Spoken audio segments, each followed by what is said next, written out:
way. That Christ may be fully formed within, that we may be filled to all the fullness of God. This is what God has promised.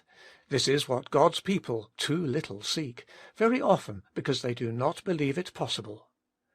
This is what we ought to seek and dare to expect, because God is able and waiting to work it in us.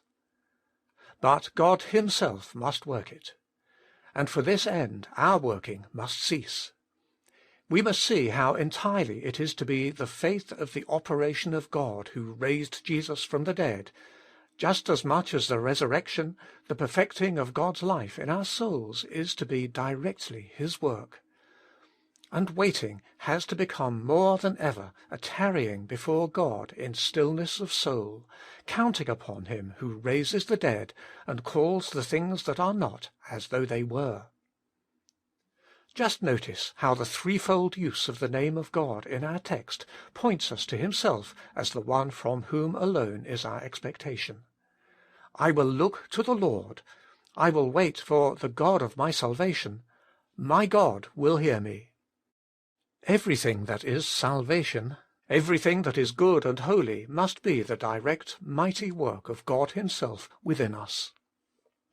Every moment of a life in the will of God, there must be the immediate operation of God. And the one thing I have to do is this: to look to the Lord, to wait for the God of my salvation, to hold fast the confident assurance, my God will hear me.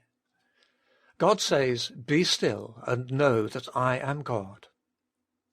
There is no stillness like that of the grave.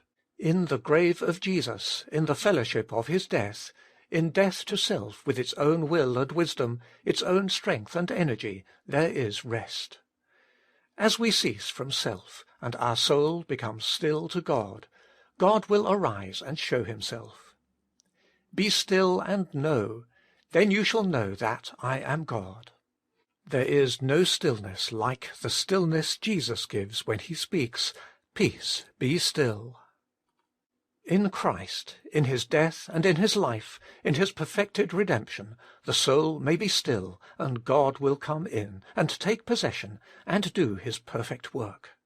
My soul, be thou still only unto God. End of 26th day.